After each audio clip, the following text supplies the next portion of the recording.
ایک بادشاہ کے عقل مند وزیر کا اپنے عہدے سے اتنا دل اچاٹ ہوا کہ اس نے وزارت چھوڑ دی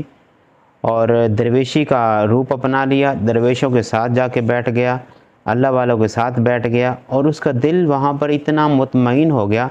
کہ اس نے دوبارہ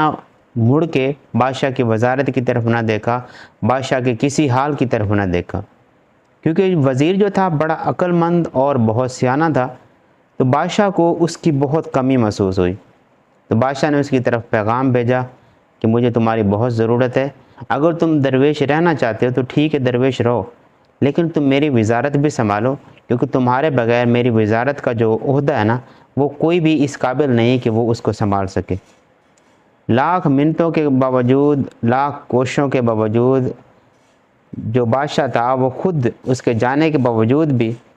وزیر نے کہا کہ نہیں، اب میری واپسی نہیں ہو سکتی۔ بادشاہ نے کہا کہ مجھے وزارت کے امور کے لیے ایک عقل مند اور ایک تدبیر والا، مملکت کو چلانے والا ایک وزیر چاہیے۔ تو وزیر نے آگے سے جواب دیا کہ بادشاہ سلامت، جو ایک دانش مند انسان ہے نا، وہ وزارت کے قریب نہیں جائے گا۔ تو یہ کہہ کر اس نے بادشاہ سے معذرت کر لی کہ میں اب وزارت نہیں قبول کر سکتا۔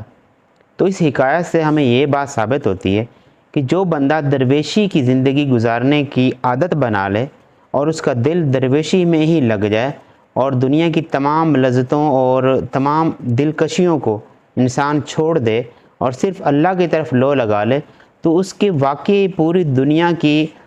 جو اہمیت ہوتی ہے نا، وہ اس کے لیے ایک پر کے برابر بھی نہیں رہتی۔ تو اصل میں ہماری جو دنیا کے ساتھ محبت ہے نا، وہ صرف اس وجہ سے ہے کہ ہمیں کہیں نہ کہیں کسی نہ کسی کے ساتھ کوئی نہ کوئی لالچ رہ جاتا ہے۔ شیخ سعدی کا یہ قول ہے کہ انسان کو اگر کسی کے ساتھ کوئی لالچ نہ ہو، کوئی حرص نہ ہو نا، تو وہ کبھی بھی نہ اس کی بات مانے، نہ اس کے سامنے جھکے، نہ اس کا احترام کرے۔ تو یہ بات واقعی صحیح ہے کہ انسان اس چیز سے بیزار ہو جاتا ہے جس چیز کے ساتھ اس کو لالچ نہیں رہتی۔ ہاں، جس چیز کے ساتھ اس کو لالچ ہو، وہ اس کی زندگی کا محور بن جاتی ہے اور وہی اس کی زندگی کی تمنا بن جاتی ہے۔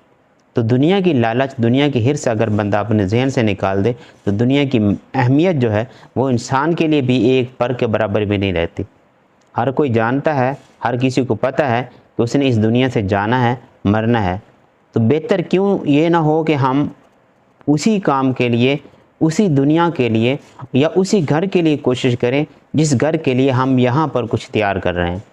یہاں پر اگر ہمارا دل لگ گیا نا، تو پھر مرنا بہت مشکل ہو جائے گا، اور مومن کے لیے جو موت ہے وہ قید خانے سے آزادی ہے۔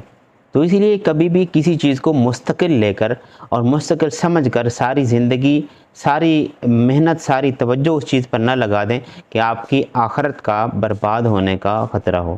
اللہ تعالی ہم سب کو ہر طرح کی برائیوں سے محفوظ رکھے، اور اللہ تعالی ہم سب کو اپنے فضل اور کرم سے دنیا اور آخرت میں کامیابی اور عزت عطا فرمائے۔ آمین۔